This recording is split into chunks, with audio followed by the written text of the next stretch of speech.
This program is supported by Everest Hardware.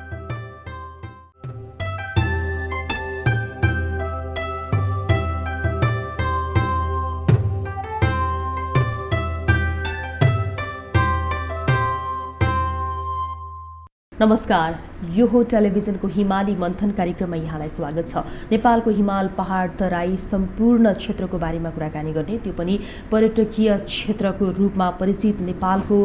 यो अवस्था अहिलेको कुरा गर्ने हो भनेदेखि त कोभिड-19 को यो दोस्रो फेजले सबैलाई अत्यन्तै सङ्कटपूर्ण रूपमा चाहिँ जीवन गुजार्न बाध्य पारिरहेको छ। यही बीचमा पनि हामी हिमालका कुरा गर्छौँ र हिमालमा के कस्तो खालको स्थिति रहेको छ भन्ने बारेमा निरन्तर यहाँलाई जानकारी पनि गराइ नै रहेका छौँ र समग्र रूपमा हाम्रो देशको एउटा सान नै रहेको छ। विश्वकै सर्वोच्च शिखर सगरमाथा र सगरमाथा सँगसँगै अन्य थुप्रै त्यस्ता पर्यटकीय गन्तव्य स्थलहरू रहेका छन् जसले गर्दाखेरि हाम्रो एउटा छुट्टै पहिचान नै रहेको छ। र यही बीचमा अब हिमाल आरोहण गरेर आफ्नो छुट्टै खालको पहिचान बनाउनुभएका त्यस्ता धेरै व्यक्तित्वहरू हुनुहुन्छ। तिनैमध्ये एकजना जो महिला हुनुहुन्छ जसले चाहिँ नेपालमा पहिलोपटक महिला पत्रकारको रूपमा सगरमाथा आरोहण गर्नुभएको थियो र उहाँको सगरमाथा आरोहणको कुरालाई फर्केर हेर्ने हो भनेदेखि उहाँले 2018 मा नेपालबाट उहाँले सगरमाथा आरोहण गर्नुभयो भने 2019 मा उहाँले तिब्बतबाट सगरमाथा आरोहण गर्नुभयो। भन्दाखेरि नेपाल र तिब्बतको दुवै मोहडाबाट सगरमाथाको आरोहण गर्ने पहिलो महिला पत्रकार कल्पना महर्जन आज हामीसँग हुनुहुन्छ। र कल्पना महर्जनको कुरा गर्ने हो भनेदेखि उहाँले सोही सगरमाथा आरोहण गरेकै कारणले गर्दाखेरि सफलता प्राप्त पनि गर्दै जानुभएको छ र अहिले वर्ल्ड बुक अफ रेकर्ड बेलायतबाट सर्टिफाइड पनि भइसक्नु भएको छ। र यही बीचमा शिक्षा मार्फत बाल विवाह रोकथाम भनेर आफ्नो अभियान पनि चलाइरहनु भएको छ। उहाँसँग आज हामी कुराकानी गर्छौँ यो हिमाली मन्थन कार्यक्रममा। यहाँलाई स्वागत छ कार्यक्रममा। Thank you. मैले तपाईँलाई पहिलो प्रश्न नै के गर्न मन लाग्यो भने जब तपाईँले 2018-19 मा दुई पटक सगरमाथा आरोहण गर्नुभयो दुवै मोहडाबाट, होइन, त्यसपछि तपाईँको दिनचर्या कसरी बित्दैछ? त्यसपछि तत्कालै हामी केही समयमै युरोपतिर गयौँ। त्यतिखेर यो दुवै मोहडाबाट आरोहण गर्नु 2019 को एक्सपिडिसन सकिसकेपछि जुन फ्रान्समा भएको इन्टरनेसनल माउन्टेन फिल्म फेस्टिभलमा हामी चाहिँ भिजिट गर्नु गयौँ र सोही समयमा अब ललितपुर महानगरपालिकाले मलाई टुरिज्म गुडविल एम्बेसडर पनि नियुक्ति गरेको कारणले गर्दाखेरि र हामीले त्यतिखेर हाम्रो नेपाल सरकार अथवा नेपालीहरू हामीले चाहिँ भिजिट नेपाल 2020 भनेर हामी मनाउँदै पनि थियौँ। त्यही अवसरलाई पारेर पनि मैले एज अ गुडविल एम्बेसडर फ्रान्सको 3टा ठाउँमा चाहिँ नेपालको प्रमोसन गर्ने कामहरू गरेँ। फ्रान्सको 3टा सिटी भयो, त्यसपछि स्विजरल्यान्डमा भयो र अस्ट्रियाको मोटोकोफमा पनि मैले त्यहाँनिर हरेक वर्ष नेपाल फेस्ट भन्ने हुने गर्दछ र त्यो नेपाल फेस्टमा चाहिँ नेपाली खानेकुराहरू पकाएर चाहिँ खुवाउने र त्यो प्रोग्राममा जुन नेपाल फेस्ट प्रोग्राममा चाहिँ मैले नेपाली माउन्टेन सम्बन्धी डकुमेन्ट्रीहरू विभिन्न टुरिज्मको र हस्तकलाको विभिन्न खालको डकुमेन्ट्रीहरू देखाएर नेपालको प्रमोसन गर्ने काम गरेको थिएँ। त्यसपछि नेपाल फर्किसकेपछि भनेको चाहिँ जुन मैले अभियान लिएको थिएँ शिक्षा मार्फत बाल विवाह रोकथाम भन्ने मेरो अभियान र आजसम्मको आउँदाखेरि त्यसैको लागि पनि काम गरिरहेको छु। साथसाथै विभिन्न सङ्घ संस्थाहरूमा प्रेजेन्टेसन आफ्नो जुन अनुभव सेयरिङ गर्ने र त्यो अनुभव साटासाट गर्ने सिलसिलामा मैले बनाएको सानो डकुमेन्ट्री छ, त्यो डकुमेन्ट्री देखाउने लगायतको र रोटरीसँग मिलेर रोटरीको एक्टिभिटिजमा पनि पार्टिसिपेट भइरहेको छु। मेरो अहिलेको दिनचर्या चाहिँ यसरी बितिरहेको छ। ओके, अब यो सँगसँगै जस्तो एज अ जर्नलिस्टको रूपमा तपाईँले सगरमाथा आरोहण गरिरहँदाखेरि एउटा छुट्टै खालको शान्त छँदैछ, होइन? जर्नलिस्टले सगरमाथा आरोहण गर्नु भनेको नट अ जोक, होइन, तर पनि रेस्पोन्सिबिलिटी र च्यालेन्ज त एकदम धेरै रहेको छ। तपाईँलाई जर्नलिस्टको रूपमा परिचित भएर सगरमाथा आरोहण गरिसकेपछि तपाईँको अहिले आइडेन्टिटी नै त्यही रहेको छ, होइन? त्यसपछिको च्यालेन्जहरू चाहिँ के आए? त्यसपछिको च्यालेन्ज भनेको चाहिँ अब 10 to 5 काम गर्ने कि नगर्ने भनेको मेन च्यालेन्ज नै त्यो हो जस्तो लाग्छ र त्यही भएको भएर ठ्याक्कै 1 वर्ष भयो। मैले गत वर्ष चाहिँ वैशाखमा अनियर हुने गरे visitnepaltv.com मैले सुरु गरेको थिएँ। एउटा कार्यक्रम सानो एउटा कार्यक्रम गरेर जुन मेरो 2019 मा एक्सपिडिसनमा सपोर्ट गर्ने स्पोन्सरहरूलाई धन्यवाद कार्यक्रम एउटा गरेको थिएँ। त्यही धन्यवाद कार्यक्रममा मैले visitnepaltv.com भन्ने अनलाइन एउटा मैले लन्च गरेको थिएँ। त्यसलाई कन्टिन्यू दिइरहेको छु। अब मिडियालाई छोड्ने कुरा त मैले त सोच्न पनि सक्दिनँ होला। त्यो भएको कारणले 10 to 5 को जब नगरिकन अब आफैले केही गर्नुपर्छ मिडियाको लागि त कन्टिन्यू त हुनैपर्छ भन्ने हिसाबमा अनलाइन गरिरहेको छु। किनभने तपाईँको आइडेन्टिटी त जर्नलिजमबाट भयो नि त, त्यो हिसाबले गर्दाखेरि पनि। अब हिमालको कुरा गरौँ, तपाईँ जस्तै हिमाल चढ्ने धेरै आरोहीहरू हुनुहुन्छ, महिला पनि पुरुष पनि, यङ्गस्टर कति धेरै हुनुहुन्छ अहिले त होइन। जस्तो हिमाल चढ्दाखेरि तपाईँको एक्सपिरियन्स जुन रहेको थियो त्यो एक्सपिरियन्सको त बुकै निकाल्छु भनेर तपाईँले भन्नु पनि भएको छ होइन। र जुन हिमाल चढ्दाखेरि एउटा केटी मान्छेलाई त्यसमाथि पनि अब यो हाम्रो नेपालको सिनारियोमा एकदमै गाह्रो छ, त्यसमाथि पनि जर्नलिस्टलाई होइन कतिको चाहिँ गाह्रो थियो, फेरि एकपटक स्मरण गरौँ न। हुन त तपाईँले यो कुरा कतिपटक भनि पनि सक्नु भएको छ होइन। एज अ जर्नलिस्ट मात्र गाह्रो भन्ने कुरा चाहिँ मेरो विषयमा भन्दाखेरि पनि म चाहिँ अब फ्यामिली पनि भएको कारणले गर्दाखेरि, विवाहित पनि भएको कारण, बच्चा पनि भएको कारणले गर्दाखेरि र जुन सोसाइटीमा म बसिरहेको छु र मेरो अब एज अ नेवार कम्युनिटी र मेरो दिनचर्यासँग हिमाल धेरै पर छ। हिमाल मेरो दिनचर्यासँग कहिले पनि सम्बन्ध भएन, थिएन र छैन पनि, सायद हुँदैन पनि लोकालिटी काठमाडौँकै भयो। किनभने काठमाडौँ उपत्यकाको कोर नेवारी बस्तीमा जन्मेको मान्छे हिमाल रिलेट नभएको कारणले गर्दाखेरि ठ्याक्कै अपोजिट कुराहरू भयो। त्यो भएको कारणले सुरुमा त फ्यामिलीलाई कन्भिन्स गराउनै गाह्रो होइन। कन्भिन्स गराउन गाह्रो भएपछि कतिपय अवस्थामा नभनिकनै पनि गरेँ, ताकि त्यो कतिपय कामहरू गरिसकेपछि पनि कन्भिन्स गराउन सकिन्छ भन्ने हिसाबमा। गाह्रो यहाँनिर काठमाडौँ उपत्यकामा फ्यामिली म्यानेज गर्नु, अनि त्यसपछि स्पोन्सर म्यानेज गर्नु, ट्रेनिङ गर्नु आफै, यो सबै कुराहरू म्यानेज गर्दै जाँदा 18मा एकदमै धेरै गाह्रो भएको थियो। र त्यसको बदलामा 19मा आउँदाखेरि 19मा मैले एक्सपिरियन्स आउटडोर्स नेपालसँग एउटा एग्रिमेन्ट गरेको थिएँ रविन्द्र सरसँग। सो 19मा केही हदसम्म मलाई सजिलो भयो र रियल माउन्टेनियरिङ सेक्टरमा चाहिने जुन ट्रेनिङ जुन मैले 18मा पुरा गर्न सकेको थिइनँ अथवा 18मा थाहा नै नभएको कुराहरू 19को ट्रेनिङको दौरानमा मैले कतिपय कुराहरू थाहा पाएँ, जुन मेरो लागि ठुलो एउटा युनिभर्सिटी जस्तो मलाई लाग्छ। त्यो चाहिँ किनभने अब कति आफै भोगेर सिक्ने कुराहरू भयो नि त, त्यो भएको कारण 19मा गरेको एक्सपिडिसनमा यति धेरै सिकेँ मैले, यति धेरै प्र्याक्टिकल नलेज पाएँ। त्यो मेरो लागि चाहिँ अब मैले फेरि हिमालतिर केही गर्न चाहेँ भने त्यसलाई मैले युज गर्न सक्छु जस्तो मलाई लाग्छ। र अर्को गाह्रो र साह्रोको कुरा तपाईँले जसरी भन्नुभयो त्यो भन्दाखेरि चाहिँ काठमाडौँ उपत्यकामा अघि भने फ्यामिली सबै म्यानेज गरेर म हिमाल जानु भने त्यो सोच्नु नै एक किसिमको त्यो ठुलो सगरमाथा जस्तो लाग्छ, सामाजिक सगरमाथा होइन। त्यसलाई पार गरेर अनि साँच्चीकैको यो भौतिक सगरमाथा आरोहणमा जाँदाखेरिको त्यहाँको अब नेचुरली गाह्रो, त्यहाँको अल्टिट्युडसँगको गाह्रो त छँदैछ, तर त्यसको बावजुद पनि जुन मेरो सानैदेखिको एउटा जुन म त महिलाले गर्न चाह्यो भने गर्न सक्छ भने जुन प्रमाणित गर्छु भने एक किसिमको जानिदो या अथवा अन्जानवश मैले आफैले लिएको एउटा प्रतिज्ञा जुन छ नि त्यो चाहिँ मैले प्रमाणित गर्न सकेँ जस्तो लाग्छ आजको अवस्थामा। त्यो सँगसँगै छ नि, जस्तो तपाईँले प्रमाणित त गर्नुभयो होइन, सगरमाथा आरोहण गर्नुभन्दा अगाडि तपाईँले अरू कुनै हिमाल चढ्नु भएको थियो? अफकोर्स त्यो त चढ्नै पर्छ। नेपाल सरकारको नियम नै छ कि 8000को हिमाल चढ्नु अगाडि 6000को या 7000को कुनै हिमाल चढ्नुपर्छ भन्छ। त्यो भएको कारणले गर्दाखेरि हामीले दोलखा जिल्लाको रोलबालिङ भ्यालीमा रहेको दुईटा हिमाल रामदुङ र यालङ्बी भन्ने दुईटा हिमाल 6000को त्यो दुईटा हिमाल आरोहण गरेका थियौँ र त्यही आरोहणको सफल भइसकेपछि बल्ल हामी 8000को सगरमाथालाई टार्गेट गऱ्यौँ। जस्तो अब त्यो हिमालको हाई अल्टिट्युड, त्यसै गरी त्यहाँको इन्भाइरोमेन्ट होइन, अब तपाईँ त काठमाडौँको एउटा सुविधा सम्पन्न सहरमा जन्मिएर बसिरहेको, त्यो सुख सुविधा पाएको, अब हिमालमा चढ्नको लागि त सजिलो त छैन त्यो बाटो त होइन, त्यसको लागि चाहिँ तपाईँले आफूलाई कसरी प्रिपेयर गर्नुभएको थियो त्यो टाइममा? मेरो अब जर्नलिजमकै सिलसिलामा पनि म पहिलादेखि पर्यटन पत्रकारिता गरेको कारणले गर्दा हिँड्ने, गाउँठाउँ घुम्ने, पहाड पर्वत घुम्ने त्यो त पत्रकारको रूपमा पनि भइ नै रहेको थियो, जुन मलाई एक किसिमको प्रकृतिले तानिरहेको अवस्था भनौँ न होइन, विभिन्न ठाउँहरूको घुमघाम, यसले गर्दाखेरि त्यो आफूलाई त्यो हिसाबमा प्रिपेरेसन गर्नुपर्छ जस्तो मलाई लागेन। म सक्छु भन्ने नै थियो। ट्रेनिङ चाहिँ लिनुभयो? ट्रेनिङ चाहिँ हामीले अब साइक्लिङ, फिजिकल ट्रेनिङहरू त हामीले गर्नै पर्यो। त्यो बाहेक अब हामीले 6000को हिमाल चढ्नु पनि एउटा ट्रेनिङभित्रकै कुरा हो, आइससँग खेल्ने होइन, अब त्यहाँको सामानहरू हिमाली सामानसँग फेमिलियर हुने, त्यहाँ कसरी चढ्छ, हिमालतिर के हुन्छ भन्ने, त्यो 6000को हिमाल चढ्नु पनि एक किसिमको ट्रेनिङ नै हो। अब तपाईँको जुन सफलता भयो, तपाईँले दुवै मोहडाबाट चढ्नुभयो होइन, नेपाल र तिब्बतबाट,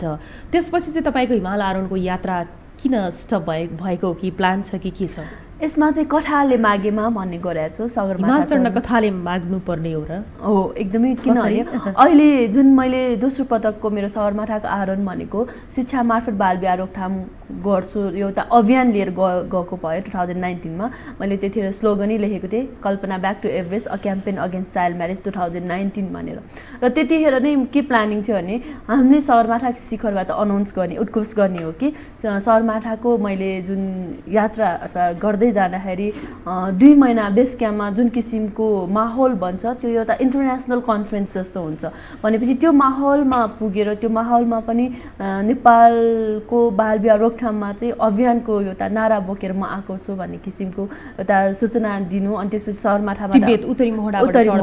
तिब्बतबाट भनेपछि सगरमाथा शिखरबाट मैले उद्घोष गरेँ कि शिक्षा मार्फत बाल विवाहको अभियानमा अब म लाग्छु नेपाल जुन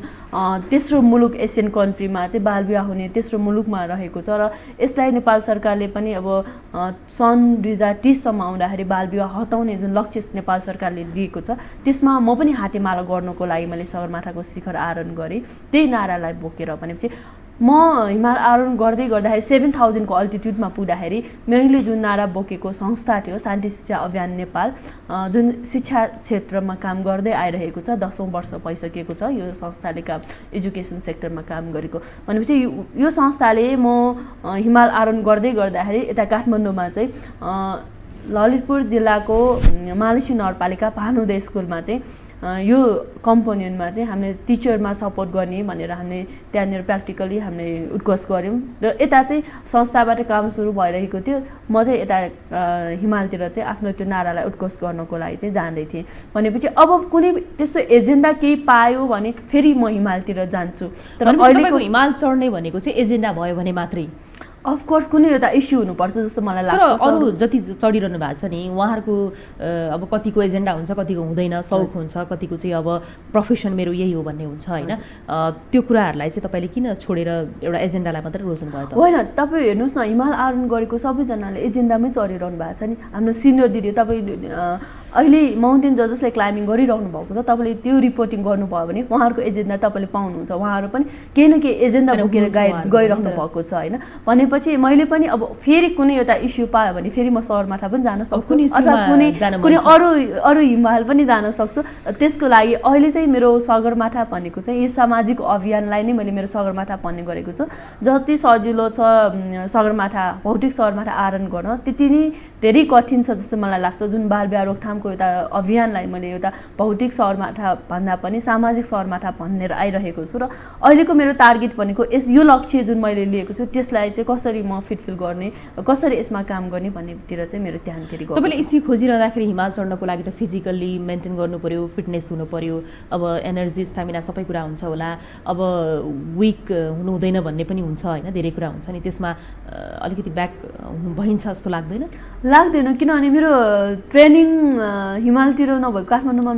मेरो दिनचर्याको ट्रेनिङ त्यस्तै छ किनभने बिहानको 4 बजे उठ्छु 1-1.5 घन्टा म रनिङ नै गरिरहेको हुन्छु होइन त्यो भएको कारणले मलाई थाहा छ म फेरि हिमालतिर जानको लागि मलाई कति फिटनेस चाहिन्छ भन्ने कुरा त्यो भएर त्यसलाई पनि मैले मेन्टेन गरिरहेको छु अहिलेको काठमाडौँमा बस्दाखेरि पनि त्यो चाहिँ गरिरहेको छु मैले ओके अब तपाईँको यो शिक्षा मार्फत बाल विवाह रोकथाम भन्ने जुन अभियान छ नि यसमार्फत तपाईँले के परिवर्तन ल्याउनु भयो समाजमा तपाईँको तर्फबाट के काम भयो त परिवर्तन आजको भोलि देखिँदैन यो त कुरा त र जुन मैले गरेको काम भनेको चाहिँ शिक्षाको मार्फत चाहिँ मान्छेहरूलाई चाहिँ बाल विवाह रोकथामको लागि किन भन्ने सोध्नु भयो भने चाहिँ यो बाल विवाह कुनै पनि गाउँमा नगर्नु है भने भन्न जाँदाखेरि सायद धेरै टाइम लाग्न सक्छ होला होइन भनेपछि कोही पनि गर्ल्सहरूलाई चाहिँ एजुकेट बनाउँदै लग्नुपर्छ ताकि चाहिँ बाल विवाह चाहिँ उहाँहरू आफैले फिल गरोस् न होइन फर एक्जाम्पल म मेरै कुरा भन्न चाहन्छु हाम्रो हजुरआमाहरूले नेवार कम्युनिटीको हाम्रो हजुरआमाहरूले चाहिँ 9 वर्षको उमेरमा बिहा गर्नुभयो तर मेरो मम्मीको एज जेनेरेसनमा आइपुग्दाखेरि 16-17 मा आइपुग्यो र मेरो जेनेरेसनमा आउँदाखेरि मैले 25 वर्षको उमेरमा बिहा गरेँ भनेपछि एजुकेसनकै कारणले गर्दाखेरि नै होला सायद मैले 25 वर्षको उमेरमा बिहा गर्दाखेरि पनि मलाई चाहिँ अलि छिटो बिहा गरेँ मेरो करियर अझै बाँकी छ मैले अझै बिहा गर्नु अगाडि यो एउटा काम गर्न पाए हुन्थ्यो भने त्यो खालको सोचाइ किन आयो भने एजुकेसन जस्तो तपाईँले भनेकै कुरामा मैले अलिकति क्रस गरेँ जस्तो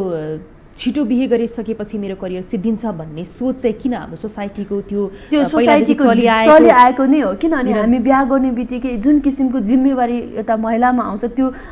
डबल ड्युटी हुन्छ होइन अब भनौँ न हामी मिडियाकै कतिपय साथीहरू विवाह भइसकेपछि हराउँदै गएको अवस्था हामीले नै पोखिरहेछौँ मिडियामा काम गर्नु त यति गाह्रो छ महिलाहरू ब्याक हुँदै गएको छ अथवा प्रेग्नेन्ट भइसकेपछि छोड्ने त्यो अवस्था छ नि जसरी पुरुषलाई त त्यो बिहा गरिसकेपछि कुनै पनि अवस्थाले त रोक्दैन भनेपछि मलाई पनि त्यस्तै भएको थियो र यो जुन बाल विवाहको कुरा छ गर्ल्सहरूलाई एजुकेट गराउँदै लग्यो भने चाहिँ आफै चाहिँ चाइल्ड म्यारेज चाहिँ हट्दै जान सक्छ भन्ने एउटा त्यो बुझाइ पनि भयो अर्को एउटा कुरा रोटरी क्लब अफ पाटन वेस्टसँग मिलेर रोटरीको एउटा कम्पोनेन्ट छ जुन ब्याक टु स्कुल भन्ने कम्पोनेन्ट त्यो ब्याक टु स्कुलको कम्पोनेन्टमा टेकेर पनि हामीले रोटरी मार्फत पनि एजुकेसनको कामलाई चाहिँ अलिकति काम गर्न हामी जोइन्टली गर्न गइरहेका छौँ र यसमा जसरी पोलियो उन्मूलनको लागि रोटरीको समाजमा जुन खालको भूमिका रह्यो त्यसै गरी नेपालबाट बाल विवाह हटाउँदै अन्तर्राष्ट्रिय क्षेत्रमा एसियन कन्ट्रीहरूमा बाल विवाह हटाउनको लागि हातेमालो गर्नको लागि रोटरीको जुन नेटवर्किङ छ रोटरीको जुन क्लबहरू छ बाहिर रहेको क्लब होइन जस्तै अब पहिलोमा भारत आउँछ दोस्रोमा बङ्गलादेश तेस्रोमा नेपाल आउँछ भनेपछि हाम्रो आफ्नो नेपालबाट सुरु गरेर चाहिँ हामी अरू कन्ट्रीहरूमा पनि हातेमालो गर्दै जाने एउटा उद्देश्य अनुरूप हामी चाहिँ काम गर्न गइरहेछौँ अब यो विवाह र करियरको कुरा गर्दाखेरि नि हिमाल आरोहण गर्नु भनेको त झनै एडभेन्चर लाइफ स्टाइल जिउनु हो होइन यो बिचमा पनि हाम्रै देशको नेपाली महिला आरोहीहरू जति हुनुहुन्छ कोही विवाहित हुनुहुन्छ कन्टिन्यू गरिरहनु भएको छ तर थोरै हुनुहुन्छ औँलामा गन्दाखेरि कतिजना हुनुहुन्छ अहिले 40-50 जना सायद त्यति पनि छैन होला होइन मैले एउटा रिपोर्टमा आरोहण गरेकोहरू हुनुहुन्छ र कन्टिन्युटी दिनुभएको छ कि छैन भन्ने कुराहरू छ जसरी अब हामी विवाहितहरूलाई चाहिँ आउट अफ यो जस्तै आफ्नो प्रोफेसनलाई चाहिँ कसरी कन्टिन्यू गर्ने भन्ने कुरा चाहिँ आफ्नै हातमा हुन्छ होइन त्यही त विवाह भइसकेपछि रोकिएको धेरै छ नि त यो फिल्डमा पनि त्यो भएर मैले सोधेको किन रोकिन्छ त्यही हो घर परिवारबाट धेरै समय 40 दिन 45 दिन 2 महिना हामी हिमालमा बस्नुपर्छ होइन त्यो समयमा अब आफ्नो सानो नानीहरू छ भने टेक केयर गर्ने मान्छे फ्यामिली छ भने त थुकैका साथ जान सक्यो होइन सबैजना तर छैन भने चाहिँ एक्लैलाई छोड्नु अथवा कतै अरूको हातमा धेरै लामो समय दिनसम्म छोड्नु पनि सायद गाह्रो हुने अवस्था होला त्यही भएर पनि सायद अलिकति ब्याक हुने देखिरहेको छु ओके अब यो सँगसँगै छ नि जस्तो अब तपाईँको हिमालको एक्सपिरियन्स अलिकति सेयर गरिदिनु होला जस्तो हिमालमा 2 महिना 40 दिन 50 दिन अब कति दिन होइन एउटा टाइम हुन्छ त्यो टाइम ड्युरेसनमा तपाईँहरू रहँदाखेरि नि कतिको च्यालेन्ज हुन्छ त्यहाँ चाहिँ केटी मान्छेहरूलाई विशेष गरी महिलाहरूलाई च्यालेन्ज र पुरुष र महिला दुवैको लागि त्यति नै हो तर एउटा डिफ्रेन्ट के हुन्छ भने फिजिकलको कारण त्यो हामी महिलाहरूमा जुन एउटा नियमित प्रक्रिया जुन हुन्छ मेन्सुरेसन होइन त्यो मेन्सुरेसनको कारणले गर्दाखेरि अलिकति गाह्रो हुने अवस्था चाहिँ महिलालाई धेरै छ जस्तो मलाई लाग्छ पुरुषलाई भन्दाखेरि जस्तो त्यहाँनिर अब टोइलेटहरू नहुने होइन लगायत धेरै समस्या छ भन्ने सुनिएको थियो अब अहिले के छ हजुर क्याम्प 1 सम्म त टोइलेटहरू त छ होइन त्यो टेन्टहरू राखेर टोइलेटहरू गरेको व्यवस्था गरेको त्यसपछि हाई क्याम्पहरूमा जाँदाखेरि चाहिँ अलिकति समस्या हो र हामीले खानेकुराहरू पनि त्यो एनर्जी बारहरू अथवा कम खाना खाने भएको भएर पनि त्यति साह्रो अब त्यो लङ टोइलेटहरू गर्ने त्यो समस्या चाहिँ मेरो विचारमा हुँदैन जस्तो लाग्छ क्याम्प 3 बाट माथि जाँदा अब त्यही बिचमा नि जस्तो अब कति धेरै देश विदेशबाट हिमाल आरोहण गर्न भनेर गइरहनु भएको हुन्छ कोही बिचबाट फर्किनुहुन्छ होला कोही चाहिँ अब पिकमै पुग्नुहुन्छ त्यो त आफ्नो तरिकाको भइहाल्छ हिँड्दै जाँदाखेरि गर्दै जाँदाखेरि होइन यो बिचमा छ नि महिलाहरूलाई अलिकति ह्यारेसमेन्ट गर्ने हेर्ने नजर फरक हुन्छ कि हुँदैन जस्तो अरू फिल्डमा भए जस्तो अब कति कुराहरू बाहिर आइरहेको हुन्छ त्यसमा त व्यक्ति आफैमा डिपेन्ड हुन्छ होइन किनभने हामी एउटा फ्यामिली जस्तो भएर गएको हुन्छ एकअर्कामा रेस्पेक्ट हुन्छ एकअर्कामा माया हुन्छ र उहाँहरूको ड्युटी पनि हुन्छ कि एक किसिमको अब शेर्पालाई एक किसिमको जसरी स्यालेरी हामीले दिन्छ त्यो हिसाबमा उहाँले राम्रो टेक केयर पनि गरेको हुन्छ त्यसमा त्यो तरिकामा अब कसैको भयो होला त्यो त अब थाहा भएन होइन तर त्यो सबैमा लागु चाहिँ डिपेन्ड्स अन पर्सन हजुर डिपेन्ड्स अन पर्सन किनभने त्यो कसरी उहाँहरूमा डिल भएको हुन्छ के हो त्यो व्यक्तिमा फरक हुन्छ जस्तो यो सँगसँगै नि जस्तो कति धेरै हाम्रो अहिले पनि सुनिन्छ हिमाल चढ्ने भनेको शेर्पा कम्युनिटीले मात्रै हो भनेर तर त्यो छैन अहिले पछिल्लो समय जसले सक्छ होइन जो चाहिँ क्यापेबल छ उसले चढ्छ त्यो आफ्नो ठाउँमा रहेको छ तपाईँ पनि जस्तो एउटा नेवार कम्युनिटीको एउटा महिला भएर प्रतिनिधित्व गर्दाखेरि त्यहाँ कस्तो पाउनुभयो माहौल चाहिँ हिमालमा महिलाहरूकै कुरा गर्दा नि धेरै जो शेर्पा कम्युनिटीको हुनुहुन्छ नि त होइन? ओके त्यस्तो त हुन्छ तर नेवार नै भनेर त त्यस्तो ऊ त छैन होइन किनभने मलाई त त्यस्तो लाग्दैन त्यो किनभने त्यो नेपालीहरू पनि नेवार यो भन्ने हुन्छ होइन विदेशीहरू त कुन कास्टको के हो आइरहेको हुन्छ नि त भनेपछि त्यो एउटा फिजिकली हो र जसले हिमाल आरोहण गर्नु भनेको तपाईँको फिजिकलमा त होइन फाइनेन्सियल कुराहरू पनि भयो त्यो सबै म्यानेज गरेर जाने हो भने चाहिँ त्यो जसले पनि सक्ने कुरा भयो र त्यस्तो ऊ चाहिँ हुन्छ जसमा त्यस्तो खासै फरक चाहिँ पर्दैन जस्तो अब तपाईँ जस्तै यङ जेनेरेसन कति आइरहनु भएको छ नि त अहिले त हिमाल चढ्नको लागि भनेर के छ च्यालेन्ज हिमाल चढ्नको लागि के गर्नुपर्छ? एक त मेन्टली फिट हुनु पर्यो फर्स्ट नम्बर होइन किनभने जब मेन्टली म हिमाल आरोहण गर्छु भन्ने सोच्नुहुन्छ नि 50% तपाईँको आरोहण सफल हुन्छ तर तपाईँको मेन्टली स्ट्रङ छैन फिजिकली स्ट्रङ हुनु छ त्यसले काम नगर्दो रहेछ मैले बुझेँ अनुसार मलाई भएन मेन्टली स्ट्रङ हुनु पर्यो किनभने अब एउटा इन्सिडेन्ट चाहिँ कस्तो थियो भने मेरो साथीहरू चाहिँ माथि गइसकेको थियो तर म बिरामी भएर तलै थिएँ नि त भनेपछि म मेन्टली यति धेरै स्ट्रङ भएँ कि मेरो यता छोराले गरेको प्रश्नमा तपाईँ टपमा पुग्यो कहिले टपमा पुग्ने भनेको त्यो एउटा प्रश्नले थियो त्यति बेला अहिले छोरा 8 वर्ष भनेपछि 3.5 वर्ष 3 सोध्ने भइसक्यो जे होइन एभ्रिथिङ उसलाई थाहा थियो म यो क्याम्पमा छु एभ्री दिन जस्तो फोनमा कुरा हुन्थ्यो घरमा होइन आज म यो क्याम्पमा छु है भन्ने कुरा हुन्थ्यो भनेपछि त्यो उसको त्यो प्रश्नले गर्दाखेरि मलाई के भयो भने मेरो छोराले त मलाई सफल आरोहण गरेर फर्किन्छ भन्ने एउटा त्यो सोचेर मलाई कुरेर बसेको छ भने मलाई स्पोन्सर गर्ने हरेक व्यक्तिहरूले चाहिँ मलाई कुरेर बसेको होला सो म सक्सेस गरेर जानुपर्छ भन्ने जब मलाई लाग्यो नि त्यसपछि मेरो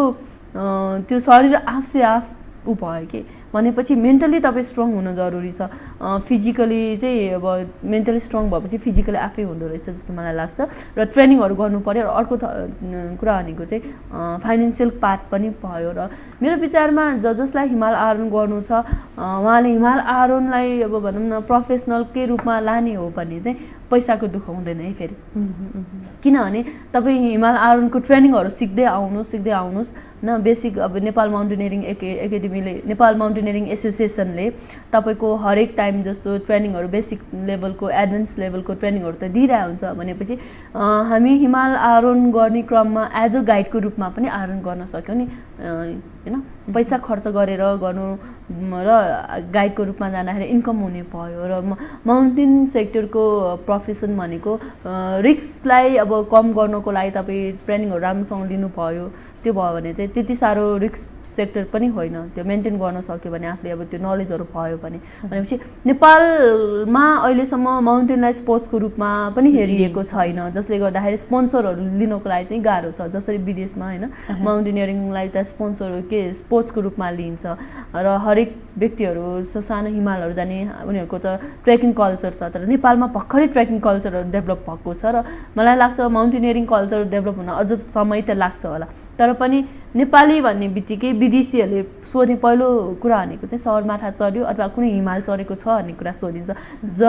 जब कि हिमाल भनेको नेपालमा चाहिँ शेर्पा बाहेक अरूको लागि चाहिँ त्यो दिनचर्याको कुरै छैन होइन मानसिकतामै छैन अहिले बिस्तारै चेन्ज भएको छ जसरी ट्रेकिङ एउटा कल्चर बन्दै आएको छ हाइकिङ कल्चर डेभलप भएको छ त्यसरी नै माउन्टेनियरिङ कल्चर पनि डेभलप हुँदै गयो भने चाहिँ त्यो चाहिँ अझ धेरै राम्रो जस्तो लाग्छ हामी जस्तो नेपालीहरूको लागि पक्कै पनि अब छ नि जस्तो हिमाल चढिसकेपछि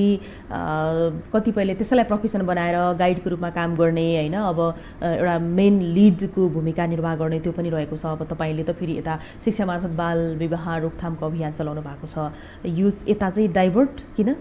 होइन मैले अहिले अब कोही ग्रुप आयो भने मैले ट्रेकिङ पनि मैले गराइरहेको छु म लाइसेन्स होल्डर ट्रेकिङ गाइड नै हो होइन र मैले ट्रेकिङ जाने क्रममा पनि जुन सेक्टरमा म ट्रेकिङ गएको हुन्छ त्यो ठाउँको मैले रिपोर्टिङ त्यो ठाउँको प्रचार प्रसार पनि गरिरहेकै हुन्छ र मैले त्यो ठाउँको टुरिज्मको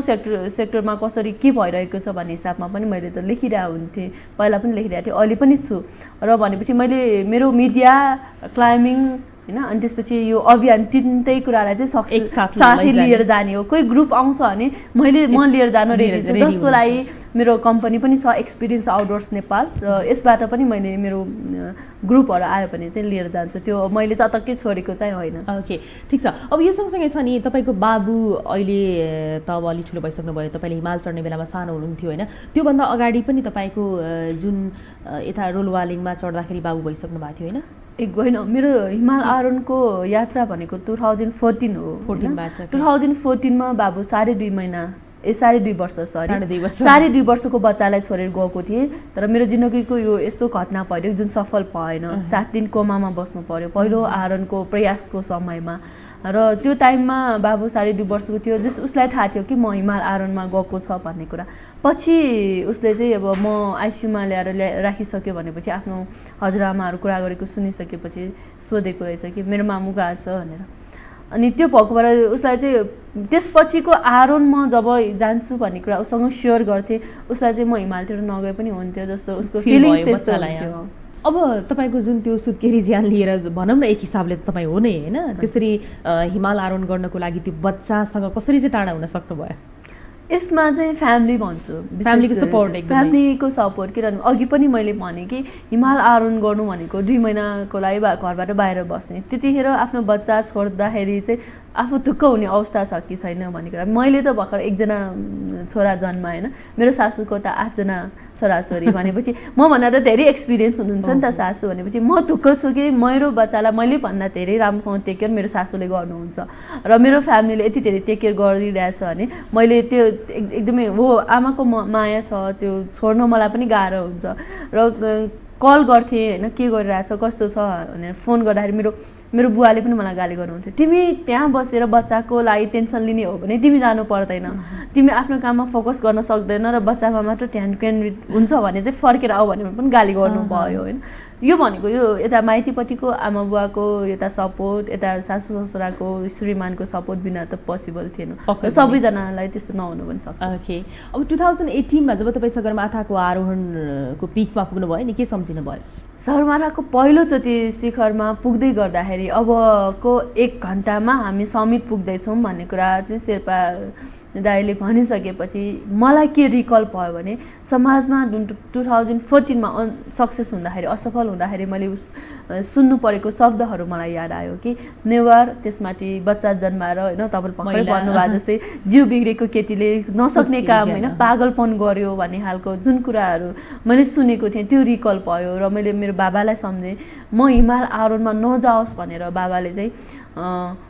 तँ चाहिँ मेरो लागि अब मरेको बराबर, तैँले मेरो अनुहार पनि हेर्न आउनु पर्दैन यदि हिमालतिर जाने हो भने भन्नुभएको थियो। त्यतिखेर मैले बाबालाई केही एन्सर दिएको थिएन, जस्ट म सक्सेस भएर फर्किसकेपछि म बाबालाई फकाउन सक्छु यति मनमा राखेर गएको थिएँ। र त्यो कुराहरू मलाई त्यहाँ रिकल भयो, मलाई रुन पनि आयो बाबालाई सम्झेर, फ्यामिलीलाई सम्झेर, छोराहरूलाई सम्झेर होइन। भनेपछि केही समय चाहिँ त्यो बाटो भरि नै त्यो आँसु झार्दै समिटमा पुगेँ। त्यसपछिको 10 मिनट जति त ब्ल्याङ्क नै भएँ होइन। एउटा जुन हामी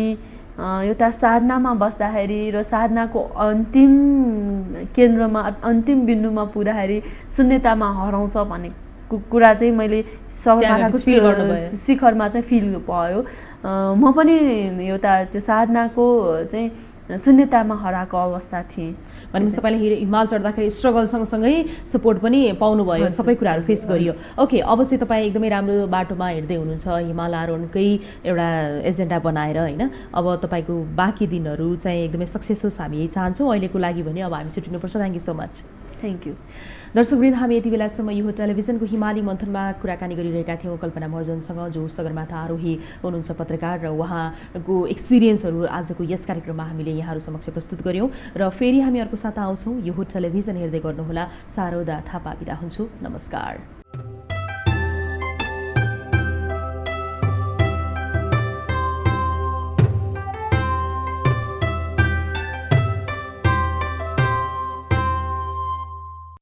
This program is supported by Everest Hardware.